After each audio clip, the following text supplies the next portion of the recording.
sayang padamu. Terima kasih pemirsa, Anda masih bersama kami di Lumbung Jogja. Kalau tadi kita sudah berbicara banyak bersama dengan Pak Sugeng soal fakta-fakta yang ada di lapangan mengenai ketersediaan lahan dan juga jumlah petani. Coba kita langsung menuju ke Pak Atris. Pak Atris ini selain sebagai dosen untuk Fakultas Teknologi Pertanian UGM dan juga sebagai pelaku usaha. Ini komplit sekali begitu ya Pak ya. Jadi kita akan tanya sebenarnya kondisi di lapangan yang dilihat oleh Pak Atris ini seperti apa. Kali ini kita berbicara Pak Atris sebagai pengusaha ATMP ini. Silahkan. Ya, sebenarnya kalau melihat dari aspek pasar itu kedelai petani. Ini yang pertama adalah keunggulannya lebih sehat. Lebih sehat. Ya, dan juga kalau hasil panen petani kedelai yang kita proses untuk pengolahan yang kita jadikan saat ini kan kita mengolah khusus untuk tempe dari memang kedelainya lokal. Kita pilih untuk itu karena kalau laboratorium kita uji aspek nutrisi dari kandungan gizi kedelai lokal itu proteinnya lebih tinggi. Lebih tinggi sebenarnya untuk kedelai lokal ya Pak? Betul. Kemudian selama ini kan kita itu melihat bahwa kalau kedelai petani itu yang tersirat di masyarakat ini ya Mbak Bun ya, itu adalah kedelai petani itu kecil-kecil. Oke. Kemudian kedelai petani itu banyak kotorannya. Oke. Kemudian kalau kedelai petani dijadikan tahu atau tempe itu kurang mengembang. Berarti ada stigma yang tumbuh di masyarakat ini untuk kedelai lokal ini kurang begitu ya Pak Dwi dan juga Pak Adis. Padahal nah ini kan seharusnya dilakukan semacam eksperimen. Iya. Kita uji di dalam proses pembuatan tempe yang kita beri nama tempe ini. Itu kedelai lokal itu dari daya kembangnya justru jauh lebih tinggi Mbak. Kedelai import itu kan biasanya hanya di kisaran 1,5 kenaikannya. Kalau kedelai lokal bisa sampai 1,7, 1,8. Lebih tinggi ya? Lebih mengembang sebenarnya. Kemudian dari ukuran size, kedelai varietas unggulan lokal petani ini jauh lebih besar. Ya tidak lebih kecil, tapi tadi sudah terstigma bahwa kedelai lokal itu kecil-kecil. Kemudian banyak kotorannya. Kalau kedelai petani sekarang kita lakukan proses tracer di kelompok petani sudah ada mesin yang pasca panen itu kedelai yang dihasilkan sudah relatif 80% itu sudah bersih. Tinggal nanti masuk grader sudah 90% kedelai lokal itu jadi warnanya justru menarik, mengkilap dan bersih gitu. Jadi kotorannya sudah hampir sama sekali berkurang dan inilah yang disenangi para pengrajin tahu tempe sebenarnya ke situ. Oke, ini fakta yang luar biasa menarik begitu ya Bapak ya. Ternyata ini stigma-stigma yang ada di masyarakat ini belum tentu sepenuhnya betul gitu karena sudah terbukti dari Pak Atris sendiri yang ternyata juga sebagai pengusaha tempe yang mengatakan bahwa kedelai lokal ini tidak kalah dengan kedelai import begitu ya. Betul. Baik, coba kita langsung ke Pak Dwi. Pak Dwi, stigma yang tumbuh di masyarakat seperti apa yang tadi disampaikan oleh Pak Atris Suyanto Hadi ini kalau menurut Pak Dwi ini seperti apa?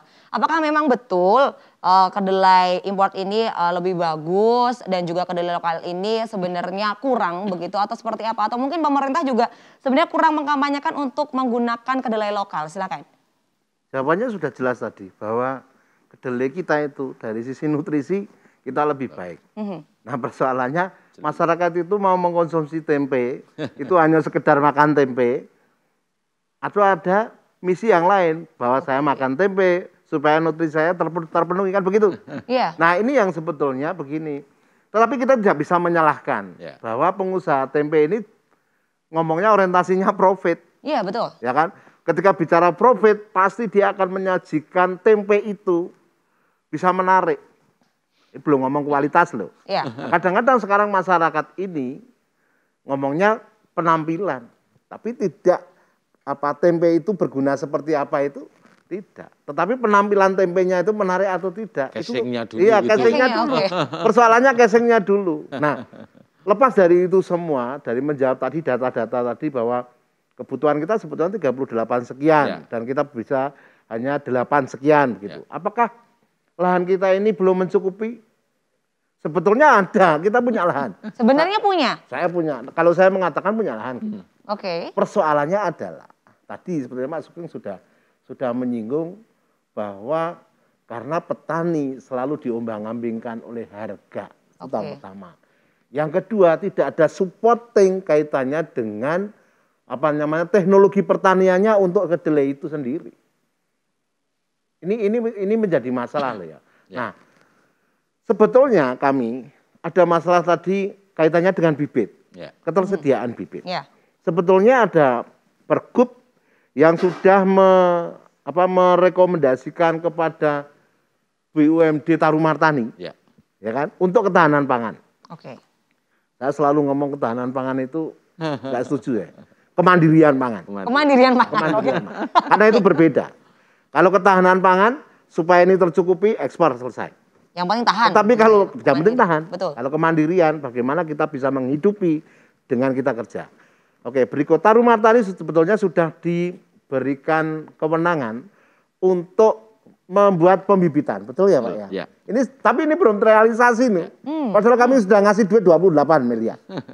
28 miliar penyertaan modal di Tarumartani. Ini Pak Sugeng biar mengevaluasi. BUMD ya. Oh, BUMD. Oke. Nah, artinya untuk menjawab tadi karena Jawa Timur tidak bisa memenuhi. Kenapa tidak, kita punya duit kok.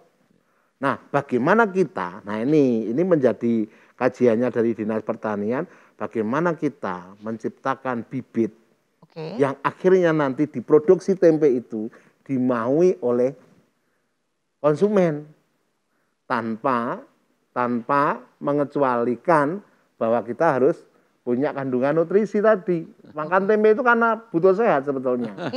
Gitu loh. Bukan karena menariknya casingnya tempe itu. Nah, ini masyarakat yang kayak gitu, ini tren kok, ini tren. Yang kedua, bahwa kita ini lemah di data. Lemah di data? Lemah di data. Sebetulnya kita ini harus ngomongin tempe, kebutuhan tempe, berarti kita sebetulnya di DIY ini yang produksi tempe berapa sih? Yang menggunakan bahan baku kedelai itu berapa? Ini ketemu dulu ini. Betul kalau tahun 2020 itu data tahun 2020, 38 sekian itu. Betul. Ya kan? Nah, sekarang kita update lagi. Sebetulnya di DIY ini pengusaha industri yang menggunakan bahan baku tempe berapa dulu. Terus kita punya lahan berapa. Kita lahan berapa, nanti bibitnya seperti apa. Nah, sekali lagi bahwa petani butuh kepastian ketika saya menanam itu terbeli, itu saja. Itu terbeli. Betul. Itu terbeli. Karena tadi kalau ada masalah kedelai itu ada ada batu kecil-kecil dan sebagainya itu campuran dan sebagainya itu bisa dicarikan solusi. Apa itu? Teknologi. Teknologi. Jadi pasca panen pemerintah harus menyiapkan olahan kedelai itu supaya tidak ada kerikil-kerikil. Betul. Kerikil-kerikil tajam tadi. Itu. Ini masalah teknologi kok. Itu gampang kalau itu. Itu gampang itu. Nah, di kami karena kami kewenangan dengan regulasi dan budget, saya akan bicara itu. Saya kira itu. Oke, ini menarik sekali sebenarnya kalau Pak Dwi bilang lahan punya kok kita gitu ya. Kalau untuk lahan pokoknya kita ada gitu. Tapi yang jelas sekarang ini kita juga ada lemah di data begitu ya Pak ya. Jadi memang harus ada jaminan juga kepada petani bahwa kalau misalnya mereka membudidayakan kedelai ini akan terjual. Ada konsumennya seperti itu. Nah, coba kita langsung ke Pak Sugeng. Pak Sugeng menjawab apa yang tadi sudah disampaikan oleh Pak Dwi. Nah, tantangan-tantangan seputar mengenai jaminan untuk para petani ini seperti apa Pak Sugeng ini menjawab? Ya, pastinya yang pertama mungkin terkait lahan ya Pak Dwi yang tadi sampaikan siap. Kalau secara ideal memang kita perlu menyiapkan lagi ya lahan yang bisa menghasilkan produksi optimal ya Pak Adri.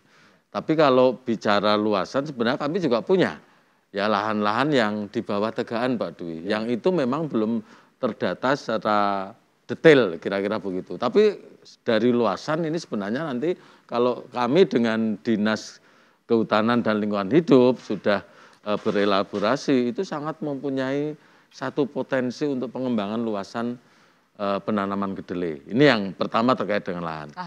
Kemudian yang kedua, memang kita ada sisi-sisi yang kemudian harus mampu meyakinkan petani bahwa menanam kedelai ini untung.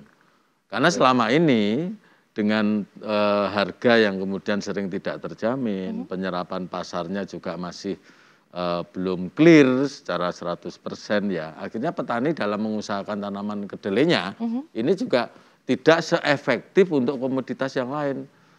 Misalnya rata-rata kan tidak dengan pengolahan tanah, bekas padi diponjo langsung ditebari. Lah kalau mau bagus kan harus ada penerapan teknologi tadi, ada pengolahan. Cuman kalau dengan pengolahan artinya ini menambah modal kerjanya, sehingga ini konversi kepada harganya kan harus clear. Ini yang kedua. Kemudian yang terpenting yang selama ini masih menjadi ganjalan kita, Nun Sewu, saya tanya ke masyarakat lah, saya kira. Yang namanya tempe ini kan image-nya rendah. Makanya kalau ada generasi yang jelek, ini kan disebut generasi tempe. Wah, ini image-nya aja udah. Itu yang harus dirubah, bahwa tempe itu adalah makanan sumber protein, betul, menyehatkan ya. Aman secara kesehatan, ya, murah harganya, kan begitu. Selama ini kan protein selalu bicara mesti telur, daging. Ya, padahal sebenarnya tempe cukup dan itu lebih sehat. Orang tidak akan stroke karena kebanyakan makan kedelai, itu kan di tempe. Kira-kira begitu Mbak Agus. Ya. Ini juga cukup menarik juga ini. Ditambah lagi ya petani ataupun juga petani kedelai ini sudah susah untuk harga. Sekarang image masyarakat ini juga menambah semakin susah. Begini berarti tugas kita bersama untuk bisa menaikkan image tempe ini menjadi sesuatu yang mempunyai prestis begitu. Oke pemirsa, jangan kemana-mana karena sesaat lagi Lumbung Jogja akan segera kembali. Simpan saja.